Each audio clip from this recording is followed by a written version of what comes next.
This is All of It on WNYC. I'm Allison Stewart. When Tradwife was added to the Cambridge Dictionary last year, you knew the internet culture entered the mainstream.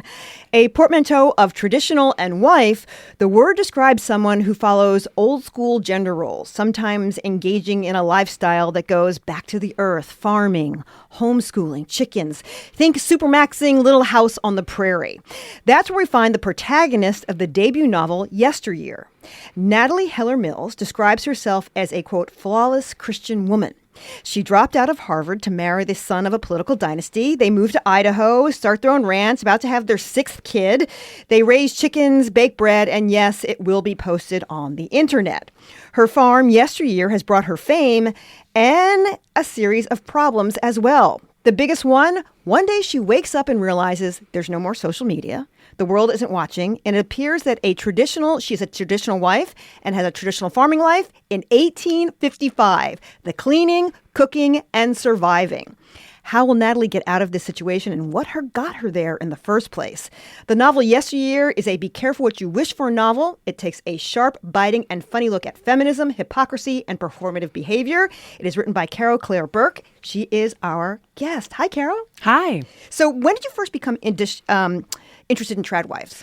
In the winter of 2024, I downloaded TikTok on a whim, and I very quickly was sucked into that world, and I found myself questioning why I was so interested in these visuals. What's the difference between a Tradwife and a Tradwife influencer? So a Tradwife is someone who just kind of adheres to these, traditional norms of what it means to take care of your children and maybe be subservient to your husband. A Tradwife influencer is someone who performs that online, often for monetization. And so the irony is that very often they're making a lot of money. These women are the breadwinners, but they are performing an idea of subservience. Was there a certain post that just clicked off in your brain like, I need to write about this? No, I think it was the volume of how many there were and how many people were talking about it and how many contradictions were rife in the topic. Why did you sit down and decide to write about it? Well, I've always been a fiction writer. That's how I kind of make sense of the world around me. And I think that the Tradwife discourse sits at the intersection of every single conversation about womanhood that I've always been interested in. And so I think that it seemed like such an incredible opportunity for me to explore it in my natural artistic mode, which is fiction. How long did it take you to write your first draft? My first draft was about 9 weeks. 9 weeks. Yeah, it'll never happen again like that. All these writers it was very strange. What? I promise it's never happened like that before, and it will surely never happen like that again. Did your main character come to you just like, some writers say, they comes to me from the heavens and I write down what she says? Or? She did. Yeah. Natalie has a very specific voice, and as soon as I found her, I really felt like I understood what the book was going to be. Well, I'm going to ask you to read the first couple of pages, and then we can talk about the story a little bit more. This is the first page and a half of Yesteryear. This is the last day of the life I imagined for myself. I woke up 2 minutes before my alarm went off, like usual. 5:58 and bing, eyes wide open, ready to greet the day. I've never had a hard time waking up in the morning. Never used the snooze button either, not once in my life. Sobriety helps. I don't drink. Discipline helps, too. I was born with spades of discipline. I'm practically overflowing with it, which is why I think I've never had that much trouble with anything in my life. Not motherhood, nor marriage, nor building a business, nor serving him. All of it appeared to me as a series of tasks to be accomplished each day, at the right time, in the correct chronological order. I know it's not that easy for other people, but it really is for me.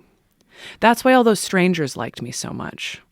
That and the money. The money definitely helped, too. It was wintertime, January. A cold front had just blown through the pass.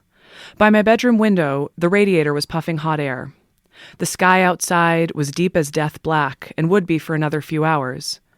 Our farm was nestled in the rolling divots between 2 mountain ranges in Idaho, which meant we didn't see the sun until 9 or so in the winter months. We were located 5 miles down a long, winding gravel country road. Not even airplanes flew overhead. In the darkness, I listened to the distant mooing of Sassafras, our beloved dairy cow. I could tell by the pitch and register of her moans that my husband Caleb was milking her. Right on time. The man was good. My husband was not disciplined before he met me. He was the youngest of 5 boys, the runt of the illiter in an American dynasty. His father was the latest senator in a long line of U.S. senators, currently barreling through a presidential bid. Third time's the charm. His mother was a homemaker who had spent most of her life drowning in Chardonnay. Together, through a near-fatal combination of paternal neglect and maternal sympathy, they had raised Caleb to be soft and spoiled and sweet. But the only thing more valuable than a person with God-given traits is a person who's willing to learn. And my husband, that man, had been willing to learn. And who was I? A flawless Christian woman. The manic pixie American dream girl of this nation's deepest, darkest fantasies. The mother every woman wanted to be and the wife every man wanted to come home to. Like a nun in a porno, it didn't make sense, but also, by God, it worked. My name is Natalie Heller-Mills, and I was perfect at being alive. That was Carol Claire Burke. She's reading from her book, Yesteryear. So we meet several different versions of Natalie. First of all, the Natalie we first meet, we heard a little bit about her life. What did you want us to take away from her when we first meet her? Natalie is a woman who doesn't allow any vulnerability to come through. And she has worked very hard for a very long time, by the time we reach the beginning of the novel, to have a perfect performance of a woman as her presentation to the world. And it's very important to her that you see that. The next Natalie we meet is her interior self? Yes. How would you describe her interior self? Natalie's interior self is acidic and ambitious and cold and very funny. Why was it important for her to be so funny? That was just kind of how she was when I found her. I think her humor was actually very essential to figuring out the rest of her personality. She sees the world with a lot of irony and derision and also clear-headedness. And then over time, well, it's interesting because her internal monologue, she's kind of a real witch, maybe with the B instead of the W. What do you need to keep in mind when you're writing a true B word? That was something that I think I didn't think about in the first draft. I just tried to have her be who she was. And then in the editing process, you have to make sure that some of her humanity does come through and that you see that she's still struggling and that she has challenges just like the rest of us. And then the third Natalie we meet is when she wakes up and she realizes she's in an alternative place. Her life in the 1850s with laundry that needs to be done. There are traps outside of the house, or a trapper outside of the house, animals that need to be fed or they die. Why did you want to make life so difficult for her? Well, I think it wasn't that I wanted to make life difficult for her. It was that I wanted to put her in the time period that she seemed to think was so much easier than the one that we're living in. And so that time period was quite hard for people to live in. There were none of the modern amenities that we are so familiar with now. And so I think it was more of a wanting to push her theories to their final conclusion. We're talking out the book Yesteryear. My guest is Carol Claire Burke. It's her debut novel. We talk about Natalie in that intro you read. She's a Christian. She's headed to Harvard. This is before the whole Tradwife starts. What is it about seeking education that makes her think this might be her ticket out? I think that she's someone who, at an early age, really does have a lot of ambition and wants to harness that ambition in all of the ways that she thinks are socially acceptable. And so she, is raised as a Christian fundamentalist and thinks that it's acceptable to get a college degree. And so if she's going to get one, she's going to get the best one. And I think she kind of saw herself as a bit of a prophet until her experience at college kind of told her otherwise. Yeah, what does she expect to find when she goes to Harvard?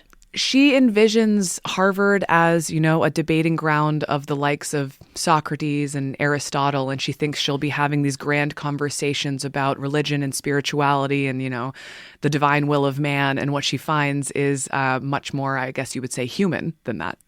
Her roommate. There's a little problem with her roommate. Yes. Could you describe her roommate for us? Her roommate, Rena, is in all the ways that Natalie is a stereotypical kind of cold-headed woman. Her roommate is a little bit bullheaded in her own right, but is more of a stereotype of a very liberal woman. And so they don't really see eye to eye on anything. And that's where she meets her husband, Caleb. He's part of this political dynasty. I'm trying to find this part that I wrote, where you wrote about him. Oh, I can't find it right now. What does she hope? What does Natalie see in him? Because you described him as the runt of a political family. I think she sees her own future kind of laid out in front of her. He's a very nice man, and he's interested in her, and that has never happened to her. And he's wealthy, and he has stability. And she thinks, well, I've been told my whole life my job is to get married and have children. And so she sees her future rolled out in front of her. It's kind of interesting. She likens him having money to not really having a purpose in his life. It is funny. He starts out the novel as actually being quite kind and very sweet, and he just isn't ambitious. He doesn't worry about life because he doesn't have to. He has quite a bit of money. But for Natalie, this is an unacceptable outcome to have a man who doesn't have a job. And how does that affect her? Well, she becomes very much a dog with a bone. It's her job to get Caleb a job and to make sure that he is respectable so that in turn she can be respectable. Yeah, the book notes that she agrees to be his wife, and she's got to figure out a way to make this marriage work. Right. How to make it work for her, how to make it work for them. She makes a lot of compromises along the way. And the book mentions that perhaps she should have been a man, had what's available to men. What would have been available to her if she had been a man? What does she think would be available to her? I think Natalie thinks that if she was born a man, she could have ruled the world. I think she has a very traditional understanding of gender. And so her ambition, her desire to remake the world in her image, she sees those as masculine traits and therefore as failings in herself. And also she sees her husband's inability to harness those traits as failings within him. The book also brings in class as well. She's the daughter of a single mom, and her sister is struggling. Her family's from a working class background, and she sort of turns her back on that part of her life. Why does she seem to be at odds with her past and want to sort of launch into a new life? I think that any level of instability is something that she is just not fundamentally comfortable with. And yeah, you mentioned she has a sister who goes through similar marital struggles and ends up leaving her husband and being quite financially unstable. And I think Natalie views this as quite threatening. The idea that a woman could choose, less money and less stability, but independence is something that is counter to every decision she has made within her own life. And so it's an option that she can't consider. In the book, she talks about angry women Yes. who are out there, who have a lot to say about her life and a lot to say online.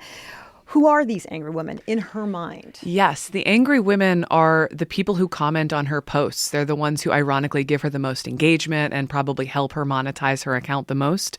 But they are women that she perceives as liberal and often living in cities and commenting things like, none of this is real life. This woman is faking everything. And Natalie sees herself as having a very symbiotic relationship with these women. It's hard not to read this book and to think about politics. How are you thinking about politics? Well, I think that the plight of womanhood right now is one where I think a lot of women feel like there is no correct answer. There's no correct way to, quote, have it all, to have children, to have a job. And I think, in the last few years, we've seen that come to a head. And a lot of women are hoping for solutions and not really finding any. And so I think we see both political parties offering different or maybe no answers at all. We're talking about the novel Yesteryear. My guest is Carol Claire Burke. All right, Natalie, she wakes up. She's in this house. It's the 1850s in her mind. She's a guy who looks kind of like her husband, but kids who could be her kids. They say her kids. What does she think's going on? Is it a bad dream? What's happening to her? This is, I think, the central question that she's trying to figure out. I think at first it just feels like a nightmare, like a full body terror. And as time goes on and she still doesn't wake up, she starts to wonder, is this a reality television show hoax? Is this a test from God? She's very devout. Is this a punishment from the devil? Is this purgatory? She doesn't know, and the reader doesn't know. And so you're moving through all of these theories as you try to find out what's taking place here. I don't want to give away too much. I'm not going to give away anything, but she kind of has to stay put for a little while and figure out what's going on. Yes. And then she ultimately has to make the choice about whether she's going to stay or she's going to go. She's going to venture off of the property. Do you think she's a brave person? That's a great question. I think Natalie is brave, yes. What makes you say that? Well, I think that even though she makes every single decision that is counter to one that I would make in my own life, I do think that she often is afraid and she often makes decisions in spite of her own fear.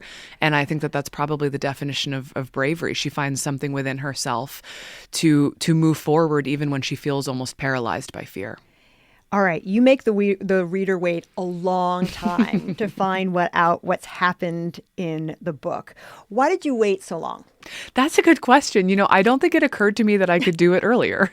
Maybe it would have been easier for me if I had. Yeah, I knew that I was working towards an ending, and I knew how I wanted the ending to feel. And most of the book was actually constructed with me just stumbling my way through in the dark to get to that ending. So I think that if I had found another way to get there faster, I probably would have. What did you learn about pacing in terms of the book? Oh, everything. This was a masterclass just in my own experience of creative work. I think, writing a really pace-forward book, it's very much about emotion and very much about releasing information at the right time. And all of that was trial by error. I had never written a thriller before. And so it really was every day I felt like I was just trying to take 5 steps forward in the pitch black. What have you learned about being an author that you didn't know before? I will probably be able to answer that question in 10 years. I mentioned at the beginning of this segment that it's already in adaptation to be a film or a TV show. Can you tell us a little bit more? Yes, absolutely. It has been optioned to become a film in partnership with Amazon and Anna Hathaway's production team. So she will be starring as Natalie, and I think that she will do a stellar job. You are pregnant with your first child. I am. Congratulations. Thank you so much. Has that made you think about the book differently now that that child is finished? Yeah, it's funny. There are certain lines that hit me a little bit different. I was skimming through it today. I don't know if it's the book that makes me feel different, but I very much for a long time didn't want to have a child until I could write a book and get my career off the ground. And so it does feel very much like kismet that it's happening all at once. The book is Yesteryear. It's great. You can just read it in one sitting. Well, 2 sittings, 3 sittings, but you want to definitely read the book. It's really, really good. Carol Claire Burke has been my guest. It is nice to have you on the show. Thank you so much for coming by. The pleasure is all mine. And that is all of it. Coming up on the show tomorrow, books, and more books. Patrick Radden Keefe will join us to talk about his latest, London Falling. I'm Allison Stewart. I appreciate you listening, and I appreciate you. I'll meet you back here tomorrow.